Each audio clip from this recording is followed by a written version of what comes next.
নমস্কার, কেমন আছেন সবাই? নন্দিনীর সাতকাহনে আপনাদের সবাইকে স্বাগত জানাই। আশা করি যে যেখান থেকে আমার ভিডিওটি দেখছেন সবাই সুস্থ এবং ভালো আছেন। ঘুম থেকে উঠেছি আজকে অনেক ভোরে, ওই 5:30টা নাগাদ। উঠে ফ্রেশ হয়ে ড্রেস চেঞ্জ করে বাসি ঘর ঝাড় দিয়ে ব্যালকনির গাছগুলোতে অল্প অল্প করে জল দিয়ে দিচ্ছি। আর বাইরেটায় এখনই কি কুয়াশা পড়েছে! সকালের দিকে কুয়াশা, হালকা ঠান্ডা, আর বেলার দিকে গরম লাগে। এতেই তো সবার সর্দি, কাশি, জ্বর হচ্ছে। যাই হোক, দুর্গাপুজো থেকে প্রায় 1 মাস আমার ঠান্ডা লেগেই ছিল, তাই এখন একটু সাবধানে থাকার চেষ্টা করছি। আজকে সারাটা দিন খুবই ব্যস্ততার মধ্যে আছি।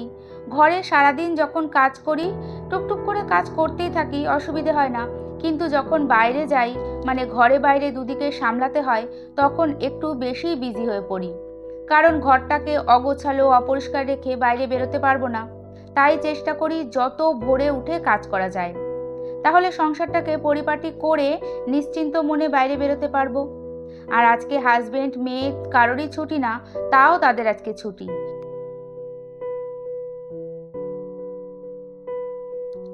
ওরা কেউ এখনো ঘুম থেকে ওঠেনি, তবে এখনই উঠে পড়বে। আর আমি এই ফাঁকে যতটা পারছি ঘরের কাজ করে নিচ্ছি। যত ভোরে ঘুম থেকে ওঠা যায়, তত নিরিবিলিতে ঘরের অনেকটা কাজ করে নেওয়া যায়। কারণ তখন সবাই ঘুমায়। এরপর এক এক করে সবাই উঠে পড়লে তখন এ বলবে এটা দাও, ও বলবে ওটা কই। তখন একটা দুটো কাজ করতেই না অনেকটা সময় লেগে যায়। যখন দেখবেন বাড়িতে কেউ নেই, তখন যেরকম তাড়াতাড়ি করে কাজ হয়, এই ভোরবেলাতেও নিজের মনের মতন করে কাজগুলো করে নেওয়া যায়। এখন সবাই ঘুম থেকে উঠে গেছে, আমি ঝটপট করে সব ঘরের বিছানাগুলো ক্লিন করে নিচ্ছি। বাড়িতে যে যখন ঘুম থেকে ওঠে, আমি ঝটপট করে সাথে সাথেই আগে বিছানাটা গুছিয়ে নিই। অন্য কাজ একটু পরে করলেও আমার খুব একটা অসুবিধে হয় না। বিছানা আগে পরিষ্কার করলে আমার তো মনে হয় ঘরের অর্ধেকটা কাজ হয়ে গেল। আর ঘরবাড়ি যত গোছানো থাকে, কাজের এনার্জিটাও আমার তত বেড়ে যায়। একার সংসারে সব কিছুই একটু বুদ্ধি করে করতে হয়, সে কাজবাজ হোক, রান্নাবান্না হোক, সব কিছুই। আমি ঘরগুলো সব মুছে নেব। আর হাজব্যান্ড স্নানে গেছে, হাজব্যান্ডকে বলেছি আজকে পুজোটা দিয়ে দিতে, এতে আমার অনেকটাই টাইম সেভ হয়ে যাবে। আজকে 3 জায়গায় যাব। প্রথম জায়গাটায় জানি না কতটা টাইম লাগবে, 1 ঘন্টাও লাগতে পারে, আবার 1.5 ঘন্টাও লাগতে পারে। যাব যখন আপনাদের সঙ্গে শেয়ার তো করবই, সেটা টাইমের ওপর নির্ভর করছে অন্য জায়গায় যাওয়ার টাইম। এরই সাথে আমার আগের ভিডিওর কিছু মিষ্টি মিষ্টি কমেন্টস করে নিচ্ছি। এমএসটি রিমা কমেন্টস করেছেন, আজকে প্রথম আপনার ভিডিও দেখলাম, অনেক ভালো লাগলো, খুব সুন্দর করে গুছিয়ে কাজ করেন আপনি, লাইক দিয়ে পুরো ভিডিও জুড়ে রইলাম। অনেক অনেক ভালোবাসা রইল। থ্যাংক ইউ, এভাবেই পাশে থাকবেন। আর গুছিয়ে কাজ করতে আমরা সবাই পারি। যাই হোক, আর আমার যতদূর মনে পড়ছে আপনি আমাকে ভিডিওতে আগেও কমেন্টস করেছেন। কেন না বলছি, আমি না বন্ধুদের নাম কখনো ভুলি না, যতটা পারি মনে রাখার চেষ্টা করি। পাপিয়া পান্ডে লিখেছেন, দিদিভাই সবজি রান্নাগুলো খুব সুন্দর হয়েছে, পুরো ভিডিও জুড়ে দিয়ে গেলাম অনেক অনেক ভালোবাসা, ভালো থাকবেন দিদিভাই। থ্যাংক ইউ, আর তুমিও ভালো থাকবে। সুস্মিতা লিখেছে, খুব ভালো লাগলো ভিডিওটা, কথাগুলো সত্যিই বলেছো, লোটে মাছের নতুন একটা রেসিপি দেখলাম, খুব ভালো লাগলো। থ্যাংক ইউ, ভালো থাকবেন। আমের আমি থেকে লিখেছে যে খুব সুন্দর হয়েছে রান্নাগুলো, অনেক ভালোবাসা। থ্যাংক ইউ, অনেক ধন্যবাদ। জেএস পরিবার থেকে লিখেছে, খুব সুন্দর করে কথা বললে দিদিভাই, থ্যাংক ইউ। আসিফ ইকবাল লিখেছে, দিদিভাই বাংলাদেশ থেকে বলছি, তোমার ভিডিও খুব ভালো লাগে, ভিডিও দেখি কিন্তু কখনো কমেন্টস করা হয়নি, আমার পরিবারে এসো তুমি। থ্যাংক ইউ কমেন্টস করার জন্য। আর আমার আরেকটা আইডিয়া আছে, সেটা থেকে অবশ্যই পরিবারে যাব। সিম্পল লাইফ উইথ হাসি থেকে লিখেছে, দারুণ সুন্দর করে সাজিয়ে কথা বলতে পারো দিদি, আজকে প্রথম তোমার ভিডিও দেখলাম, তবে খুব ভালো লাগলো, কাজ কিন্তু খুব টিপটপ। ওই যে আগেই বলেছি, গুছিয়ে কাজ করতে পারি আমরা সবাই, কিন্তু টাইমটা একটু বেশি লাগে আর পরিশ্রমটা বেশি হয়। থ্যাংক ইউ কমেন্টস করার জন্য। দোলন নাগ লিখেছেন, খুব সুন্দর লাগলো তোমার ফ্ল্যাট, থ্যাংক ইউ। শম্পার সাতকাহন থেকে লিখেছে, খুব সুন্দর, থ্যাংক ইউ। মিনারা সোনার সংসার থেকে লিখেছেন, কথাগুলো একদম ঠিক বলেছো, thank you. Mousumi Samiran music থেকে লিখেছেন, খুব ভালো লাগলো আপনার ভিডিও, বন্ধু হয়ে পাশে রইলাম, thank you. Cook with B থেকে লিখেছেন, very nice, thank you. Mitali Chowdhury অনেক ভালোবাসা দিয়ে গেছেন। এই তো ঘরের যাবতীয় কাজ কমপ্লিট করে মা মেয়ে দুজনে মিলে বেশ কড়া করে চা খেয়ে আমি স্নান করে রেডি হয়ে নিয়েছি। এখন ঘড়িতে দেখছেন সকাল 7:40 বাজে। আমি একটু ফাস্ট করে রাখি ঘড়িটাকে। এখন বাজে ওই সকাল 7:20। আমি আমার সুবিধার জন্য এতটা ফাস্ট করে রাখি। ঘড়ি ফাস্ট রাখা না খুব একটা খারাপ না, কিন্তু স্লো থাকলেই ভালো না। এদিকে আমার বোনও চলে এসেছে, মেয়েও রেডি হয়ে নিয়েছে। আর অনেকক্ষণ পর খেয়াল করলাম যে ওরা তিনজনে নীল কালারের জামা পরেছে, শুধু আমি ছাড়া। আপনারা সবাই জানেন ওয়েস্ট বেঙ্গলের প্রায় 6-7 মাস আগে বিধানসভার ভোট হয়ে গেছে, কিন্তু বিশেষ বিশেষ কিছু কারণের জন্য আরও 6টি বিধানসভায় ভোট হচ্ছে। তার মধ্যে নৈহাটি বিধানসভাও আছে, আর আমি হালিশহরে থাকি, এটা নৈহাটি বিধানসভার আন্ডারে পড়ে। তাই আজকে আমাদের ভোট আছে। আর ভোটে কিরকম লাইন পড়ে আপনারা তো সবাই জানেন। তাই সকাল সকাল চলে এসেছি। এসে তো আমরা প্রায় অবাক, দেখছি পুরো ফাঁকা। ভোট শুরু হয়ে গেছে। ছেলেদের লাইনে তাও 10-12 জন লোক ছিল, মেয়েদের লাইনটা তো পুরোই ফাঁকা, আমরাই প্রথম। এরপরে ভোট দিয়ে আমরা বাড়ি চলে এসেছি, আর হাজবেন্ড একটু পরে এসেছিল। বহু বছর পর এরকম ফাঁকায় ফাঁকায় ভোট দিলাম। তারপর এই তো তিনজনে মিলে বেরিয়ে পড়লাম। আজকে অনেক মাস পর আমাদের বাড়িতে, মানে বাপের বাড়িতে গিয়ে একবেলা থাকবো। আগে তাও গিয়ে 4-5 দিনের জন্য থাকতাম, আর এখন হাজবেন্ডের অফিস, মেয়ের পড়াশুনোর চাপে দিনক্ষণ সময় দেখে তারপরে যেতে হয়। আর থাকা তো এখন প্রায় হয়ই না। একা গিয়ে থাকতে পারি, মনে মনে ভাবি যদি ওদের কোনো অসুবিধা হয়। তারপর ভাবি না থাক, যখন গিয়ে থাকবো একসাথেই যাব।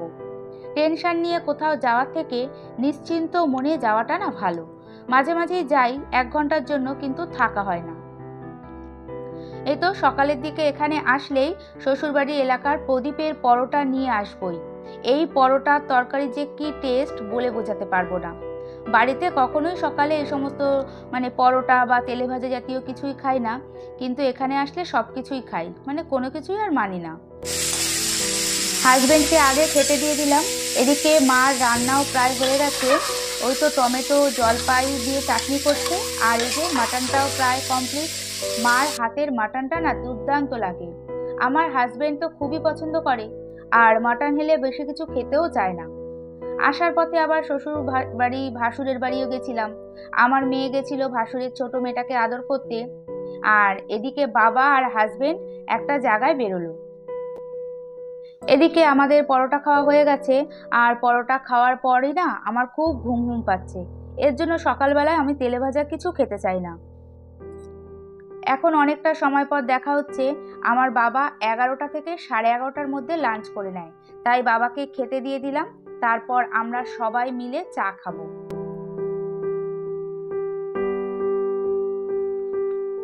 এখন বাজে ওই সন্ধ্যে 5:30। বাড়িতে আসলে না কোনো রকম ভিডিও করতে ইচ্ছা করে না, মনে হয় শুধু রিল্যাক্সভাবে থাকি। অন্যবার তাও কিছু কাজ করি, এবার সব কিছুই মা করেছে, আর আমি শুধু ঘুমিয়েছি।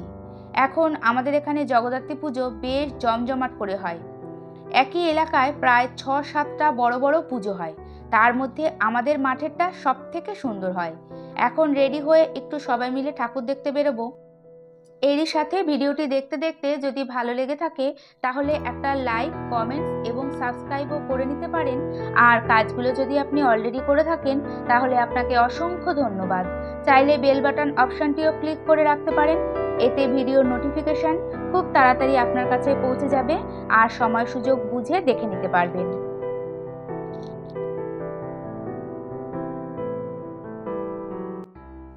হাজবেন্ড ওই শ্বশুর বাড়ির দিকে গেছে, হাজবেন্ড আসলে তারপরে একসাথে যাব। এখন এই তো একটু মাঠের সামনে দাঁড়িয়ে দাঁড়িয়ে পুজো প্যান্ডেলটা দেখছি। সকালেও দেখেছি, কিন্তু এখন সন্ধেবেলার লাইটিংয়ে না দারুণ লাগছে। আর মাঠে সারা বছর কিছু না কিছু হতেই চলেছে। সমস্ত রকম পুজো, বিভিন্ন রকম সাংস্কৃতিক অনুষ্ঠান, এগুলো হওয়াতে বেশ ভালো হয়। মন খারাপ হলেও বিভিন্ন রকম অনুষ্ঠান, এত লোকজন দেখে না মন এমনিতেই ভালো হয়ে যায়। আমরা যেহেতু বাড়ি ফিরে যাব খুব তাড়াতাড়ি, মেয়ের কিছু কলেজের কাজ বাকি আছে, তাই তাড়াতাড়ি প্যান্ডেল আর ঠাকুর দেখতে বেরিয়েছি। প্রায় তখন সন্ধে, তাই পুরো ফাঁকা। যত রাত বাড়ে ভিড় তত বাড়তে থাকে। যাই হোক, আমাদের বাড়ির পিছনে 2-3 মিনিট হেঁটে গেলেই এই পুজোটা হয়। খুব সুন্দর বিভিন্ন সাইজের বেতের ঝুড়ি দিয়ে প্যান্ডেলটা করেছে।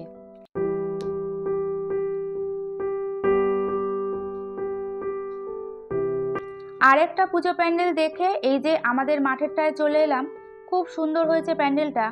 আর ওই পুজোটা না, মানে ওই প্যান্ডেলটা ভিডিও এডিট করার সময় কোনোভাবে ডিলিট হয়ে গেছে। মাঠে আগে দুর্গাপুজো বড় করে হতো, এখন সেটা ছোট করে হয়, আর জগদ্ধাত্রী পুজোটা বড় করে হয়। বাইরে থেকে প্যান্ডেলটা ভালো করে দেখা গেলেও ভেতরটা দেখা যাচ্ছিল না, আর ভিতরটা বেশ সুন্দর করেছিল। বাইরের প্যান্ডেলটা করেছিল ছোট ছোট ঝিনুক আর শঙ্খ দিয়ে।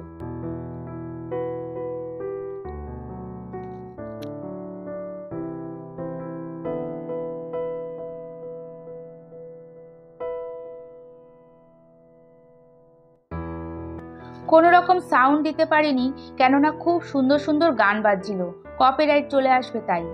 জগদ্ধাত্রী পুজো সব থেকে ভালো হয় চন্দননগর, কৃষ্ণনগরে। প্রত্যেকবার ভাবি চন্দননগর যাব, যাওয়াই হয় না। গতবারও আমার দিদি জামাইবুড়া গেছিল, এবারও গেছে। মেয়েও বলছিল যাবে, কিন্তু ওর পরীক্ষা চলছিল তাই যেতে পারিনি। এরপর একটু মেলায় ঘুরলাম। দুপুরে যেহেতু মাটন খাওয়া হয়েছে আর চা খেয়ে বেরিয়েছি, তাই শুধু একটু ফুচকাই খেয়েছি।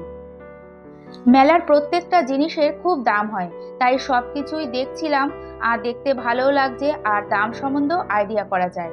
শুধু দুটো কাচের সুন্দর প্লেট কিনেছি।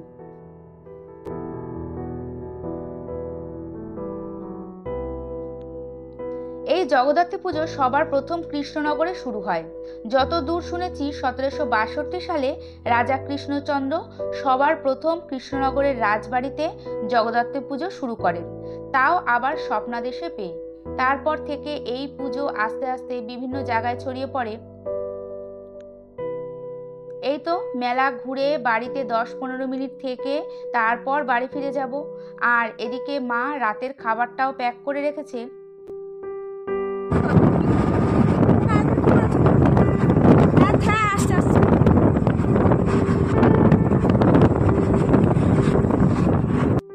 বাড়িতে একবেলা সময় কাটিয়ে প্যান্ডেল, ঠাকুর, মেলা দেখে দিনটা বেশ এনজয় করলাম।